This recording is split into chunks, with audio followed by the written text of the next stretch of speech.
தசரதருக்கு 60,000 மனைவிகள். ஆனா அவரோட மகன் ஸ்ரீராமனும் ஏகபத்தினி விரதன். அதாவது சீதாதேவியை தவிர வேற யாரையும் மனசால கூட நினைக்காதவர். ராமருக்கும் சீதைக்கும் திருமணமான அன்று இரவு ராமருக்கு கடுமையான கால்வலி. அதனால சீதாதேவிய இவரோட காலை பிடிச்சு விட சொன்னாரு.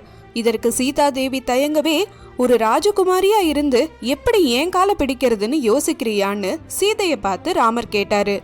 இதற்கு சீதை, இல்ல, உங்க கால் பட்டு கல்லுல இருந்து அகலிகை வந்த மாதிரி என் நவரத்ன மோதிரத்துல உள்ள கல்லிலிருந்து யாராவது பெண் வந்து எனக்கு போட்டி ஆகிடுவாளான்னு பயமா இருக்குன்னு சொன்னாங்க.